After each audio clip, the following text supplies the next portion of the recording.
Bonjour à tous, nous sommes ici pour vous présenter comment fonctionne le glossaire Moodle, sachant que plusieurs élèves m'ont demandé en fait comment ils pouvaient intégrer du travail au glossaire dans les différents cours.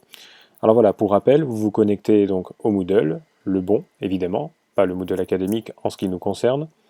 Vous allez dans votre cours, ici par exemple, je peux prendre le Moodle qui correspond au premier ES sur la perception visuelle du monde, et vous voyez que le glossaire figure en haut de chacun des cours. Ici donc le glossaire sur le thème de la perception. Pour les secondes, c'est la même chose, le glossaire est ici, sur l'étude du vivant. Dans ce glossaire, vous pouvez y mettre toutes les définitions que vous souhaitez du cours, et une fois qu'une définition est publiée, tous les termes qui s'y rapportent, c'est-à-dire là il y a une définition sur l'univers, donc quand je trouve univers dans le cours de seconde, en cliquant dessus, je vais être renvoyé à la définition, la contribution de l'élève en question. Voilà, donc elle apparaît comme ceci. Donc là, j'ai un élève qui m'a fait la définition de l'univers, avec illustration, etc., s'il y en a. Donc, allons dedans. Pour mettre une définition, je clique sur le glossaire. Vous le voyez, j'ai déjà plusieurs autres contributions en attente, parce que de mon côté, je dois valider pour que la publication soit officielle. Il est normal donc que votre travail ne soit pas publié tant que je n'ai pas validé de mon côté. Je vais mettre ajouter un article, ici. Je clique dessus. Et voilà, va s'ouvrir une fenêtre de travail, de collaboration. Donc, ici, je vais mettre le titre du terme que je souhaite définir. Donc dans mon exemple, titre à définir, parce que cette définition, je vais bien sûr la supprimer après la démonstration. Si je veux développer les options d'écriture, je n'ai qu'à cliquer sur ce petit clavier et d'autres options d'éditeur de texte apparaissent. Je vais taper ma petite définition, alors le texte qui va bien, etc. Je peux même mettre un petit peu en page et faire une structure un petit peu sympa. Un titre, par exemple en rouge, modifier la police, etc. Si je dois insérer un lien, eh bien, je vais sélectionner le mot et puis mettre la petite chaîne qui est ici. Voilà, donc ce mot va devenir un lien hypertexte à condition que dans ici l'adresse, je mette l'adresse en question. Exemple, si j'ai repéré une petite vidéo ici qui m'intéresse, je peux prendre ce lien, pourquoi pas, et l'intégrer comme ceci.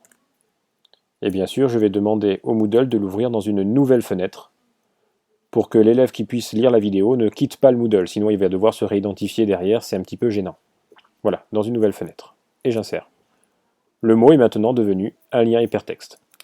Et il y a plein d'autres options sympas. Si je veux intégrer une image, donc je vais commencer par prendre une image. Allez, je fais un imprime écran de ma page. Voilà qui est fait. Je vais aller ici sur l'option insérer une image. Je clique dessus. Je vais choisir mon image, puisque n'oubliez pas, vous travaillez sur un serveur à distance, donc il faut déposer d'abord l'image sur le serveur. Je fais déposer un fichier, puis choisir le fichier. Mon imprime écran doit se trouver dans le bureau, c'est bien ça, la capture d'écran qui est ici, je vérifie, c'est ça. Ouvrir, et je dépose. Je peux lui rajouter une petite description, donc capture d'écran. Ça, c'est simplement des options de navigation, notamment s'il y avait parmi vous des déficients visuels, eh bien, en passant la souris sur l'image, le navigateur pourrait renvoyer justement cette petite description. Et je mets insérer. Voilà qui est fait. Seulement, je trouve que mon image est un peu grande. Alors, c'est pas un problème. Je clique ici sur l'option pour avoir la fenêtre en plein écran. Je sélectionne mon image et je la diminue simplement en utilisant les petits rectangles de côté. Voilà. Là, elle a une taille beaucoup plus raisonnable. Je peux même revenir à la fenêtre normale une fois que c'est fait. Peut-être certains d'entre vous souhaitent aussi ajouter une petite vidéo illustrative. Eh bien, je vais vous montrer comment on fait. On pourrait très bien utiliser ce petit lien ici pour déposer une vidéo que vous auriez sur votre ordinateur directement sur la plateforme Moodle, à la seule condition que la vidéo, ce soit vous qui l'ayez faite, fabriquée. Je m'entends. Évidemment, la plupart des vidéos que vous allez trouver sont sur des plateformes multimédia, type YouTube. Si vous téléchargiez cette vidéo, vous seriez dans l'illégalité, parce que cette vidéo ne vous appartient pas. Et donc l'apprendre serait considéré comme un vol intellectuel. Il y a une solution pour l'intégrer sans que ce soit du vol, je vais vous la montrer. Donc voilà, je reviens ici à ma première solution. Déposer une vidéo, ce n'est donc pas une très bonne solution. L'autre raison, c'est que Si vous la déposez sur le serveur, imaginons que vous soyez 40 ou 45 sur le serveur à travailler, eh bien il suffit qu'il y en ait 3 qui lisent la vidéo et le serveur va commencer à saturer et à avoir des latences. Il y a mieux que ça pour déposer une vidéo. Imaginons que vous veniez de trouver une super vidéo qui correspond vraiment à votre définition. Et vous aimeriez bien la montrer dans votre contribution au glossaire Moodle. Pas de problème. Donc là je suis sur YouTube, j'ai trouvé une vidéo qui concerne l'œil et la vision. Pourquoi pas? Vous voyez que quand on arrive, alors je vais recharger la page pour bien montrer sans modification. Voilà la vidéo. Lorsque l'on arrive sur la page, vous avez une option partager ici. Vous la sélectionnez, puis vous cliquez sur intégrer, là. Il apparaît un code. Ce code, c'est ce qui va vous permettre d'intégrer la vidéo directement dans la fenêtre, comme si la vidéo était hébergée sur le Moodle, ce qui n'est pas le cas. La vidéo reste quand même sur le YouTube.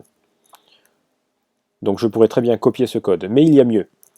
Souvenez-vous, quand vous terminez de regarder une vidéo sur YouTube ou Dailymotion ou n'importe quoi, il y a des propositions d'autres vidéos. Alors, c'est très bien quand ce sont des propositions qui mènent vers des vidéos pédagogiques, mais de proche en proche, on pourrait très bien aller sur des vidéos non pédagogiques. Évidemment, il n'y aurait aucun intérêt, et surtout ce serait peu recommandé, de tomber sur la dernière vidéo de Rihanna dans le cadre d'une définition dans le glossaire Moodle. Ça tomberait mal. Alors voilà l'option qu'il va falloir décocher. Vous allez cliquer sur plus, ici. D'autres options apparaissent, et vous allez surtout bien veiller à ce que celle-ci, qui dit afficher les suggestions de vidéo, soit bien décochée. Regardez ce qui se passe quand je coche ou quand je décoche. Je coche la vidéo, le code se modifie. Alors je décoche bien, voilà, et désormais je peux prendre ce code-là. Je le copie. Donc j'ai fait un CTRL-C, mon code est copié, et il est en mémoire temporaire de mon ordinateur. Maintenant je reviens sur le glossaire Moodle. Évidemment, je pourrais très bien coller mon lien ici. Mais Moodle, lui, il va comprendre que c'est juste du texte, et du coup ça n'a aucun intérêt. Donc je le supprime, ce n'est pas comme ça qu'on fait. Je dois dire à Moodle que je vais lui intégrer du code. Et pour ça, j'ai cette option de petite balise qui est ici, juste là. Donc je clique dessus. Et une fenêtre un peu étrange apparaît avec des balises, des codes. C'est du code HTML. Pour ceux qui connaissent, c'est extrêmement simple. Eh bien, je vais me mettre par exemple ici, entre le P ou entre les deux P qui sont ici, ou bien simplement à la fin, là, et je vais coller mon code, simplement. Là, le Moodle va comprendre que je veux lui intégrer une vidéo, et lorsque je vais mettre à jour, eh bien, il va me fabriquer une fenêtre de lecture pour ma vidéo. Et l'avantage, c'est qu'il n'y aura pas d'autres propositions de vidéo, étant donné que j'ai décoché l'option. Ici, je peux mettre des termes associés.